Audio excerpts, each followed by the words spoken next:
Terence Bud Crawford is a no-show to the Zoom official press conference. Shawn Porter says he won that round. We're going to talk about that in this video.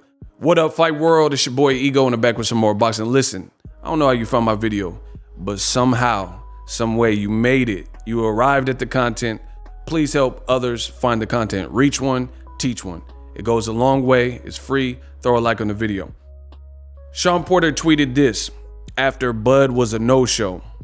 He says, heard Bud Crawford wasn't able to make it on the media today. Some say that's a 10-8 round for me.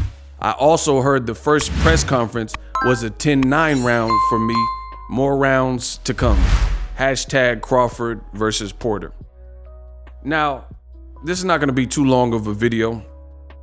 I don't know what happened because I seen Bud had posted on his story him on the treadmill working out.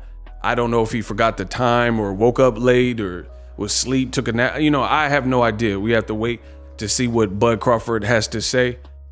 But I do find it a bit weird just because he's the guy who signed with Top Rank, and I got the email from Top Rank, and this was, first of all, this is a PBC fighter going to another network.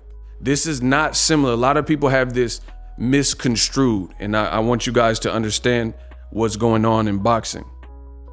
This is a different fight between Crawford and Porter than was the case with Tyson Fury and Deontay Wilder. Meaning the Wilder versus Fury 2 and 3, since Tyson Fury, after the first fight, teamed up with Top Rank and ESPN, those were joint pay-per-views, joint.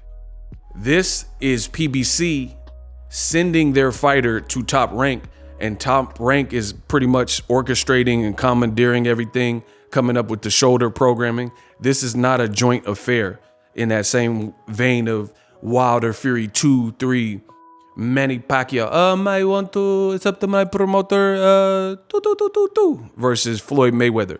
It is not. So, to be honest, it's a little bit weird that being and seeing how this is a Top Rank affair, the Top Rank fighter, Terence Crawford, for whatever reason, wasn't able to make it. But again, I can't really speculate. I don't know why he didn't make it. I'm sure he has some kind of reason for it. But according to Shawn Porter, since he did show up and he was a consummate professional and he made the date and the media obligations, he believes he won the first physical press conference, and he believes he won the virtual press conference with Terence Crawford being a no-show. Now, Terence Crawford has already said in the past that he doesn't particularly like to be all up in the media and do a bunch of interviews and stuff like that. So I don't know, maybe some skullduggery, maybe it's a mind game, but either way, Shawn Porter feels that this was a win for him before the fight. And in a fight like Crawford versus Porter, you're looking to gain any type of leverage or positioning that you possibly can gain, even if it's just verbal warfare and making your opponent stutter. Now, it's not the end-all be-all. We've seen that because Josue Vargas, he was taunting Jose Zepeda in the build-up to the fight, and he got knocked out in the first round. So it doesn't tell the whole tale. It doesn't mean you're going to win the fight. It doesn't mean you're going to lose the fight. It's just, it is what it is. But I wanted to make this video. I do think Crawford versus Porter is a phenomenal fight, and it's going to show us a bit about both fighters.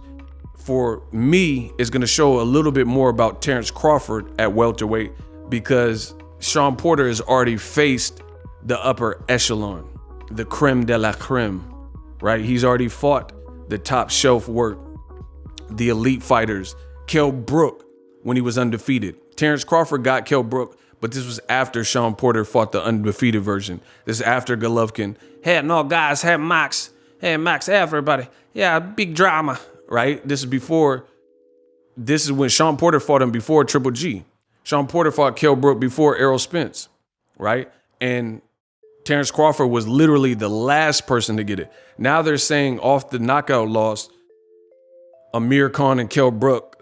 So basically, realistically, you know, they're saying they might fight. But to me, that fight is so passe and past its expiration date. It's not funny. But that's a whole nother video. Either way, Shawn Porter has been tried, true, and tested fought the Broners, fought the Keith Thurman when he was undefeated, fought Danny Garcia with only one loss for a title, fought Errol Spence in the unification, fought your Dennis Ugas, who later beat Manny Pacquiao recently this year. So all in all, it should be a telling fight. I don't know where Crawford was. If you guys have any information, maybe it was a mix-up. He might have forgot. You know, it's media. You're deep in camp and you're trying to get work off. You might not want to be bothered with media obligations. I don't know. I'll let Terence Crawford speak for himself on that issue. Let me know how I did delivering the news with a comment, a subscription, a like, all that good stuff. Shout out to y'all for the support. I look forward to an amazing fight between Crawford Porter. Stay tuned to my channel. I'll delve deeper into the fight. Is this month. There's a lot of boxing for me to cover, so stay tuned, buckle up, subscribe to the channel, and I'm out.